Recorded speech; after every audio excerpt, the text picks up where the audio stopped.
Father of our society, George Washington of our society, had he not 14 or 15 years ago thought, you know, Batavia really should recognize its native son, who knows where we'd be tonight? Probably not here. Charley Boyd.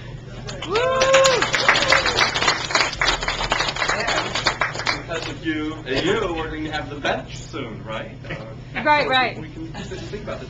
I guess this is an evening where a couple of us have mentioned his medieval importance. So I'm reading from his introduction to the life and the times of Chaucer, which is a wonderfully scholarly work. He was accused of plagiarism for it, which he, of course, was not guilty of, but we don't have to go into that. However, I'm struck because it is extremely scholarly and yet very accessible at the same time. Wonderful writing. What kind of man was Geoffrey Chaucer?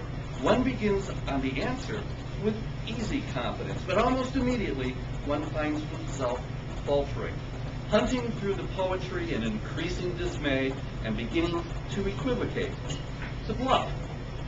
What Bach and Beethoven are to music, Chaucer and Shakespeare are to English poetry. For all the calm of his familiar portrait, Shakespeare was a towering, romantic genius, a man who, like Beethoven, seemed to know everything about human emotion and to flinch from none of it, building plays not out of dramatic theory, but by the impetus inherent in conflicting passions, a poet willing to take any aesthetic risk.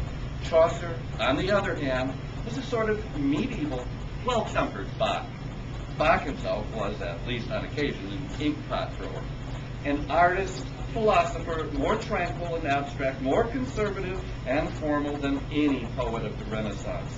Though a difficult poet, he presented himself as a naive and merry storyteller, an avoider of the dark spots in human experience, a sedulous and tactful entertainer of princes. Though a devastating mimic when he turned his acquaintances into characters and poems, he remained, even at his most satiric, a devoted servant and celebrator of the orderly, God-filled universe revealed in Goldberg variations.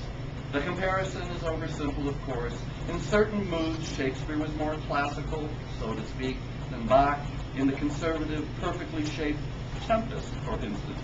But what appeals to us most powerfully in Shakespeare's plays is the unexpected flight, the glimpse of darkness when Hamlet rambles or Lear rages, the leap and dazzling disquisition on Queen Mab, the fool's moment of surreal precision, the gentle stabilizing logic of some well-meaning dunce. In short, the crosshatch of madness, stupidity, anguish, and confusion that frames and foregrounds those white bolts of sanity that strike when Shakespeare's characters lay out simply and beautifully how it is.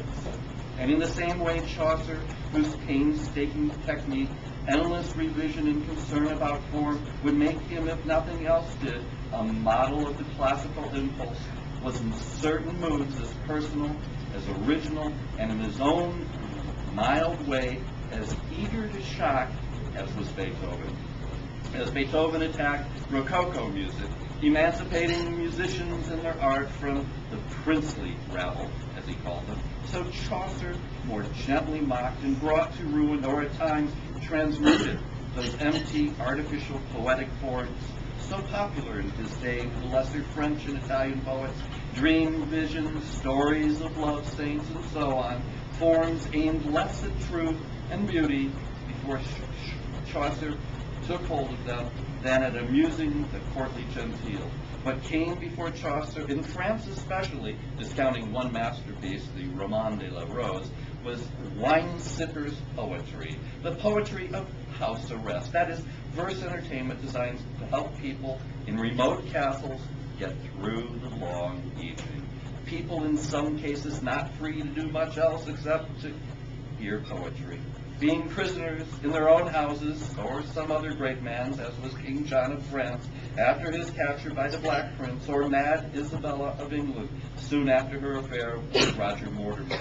What Chaucer introduced was poetry, freed of its courtly trappings, freed of philosophical narrowness and freed of preciousness and deadly sobriety. Again, like Beethoven, Chaucer occasionally inclined toward heretical positions, though he was never a man to seize any position with the revolutionary zeal of, say, John Wycliffe, or worse, Wat Tyler. And like Beethoven or like Shakespeare, Chaucer took great delight in the outrageous and obscene pun, the practical joke, the devastating portrait.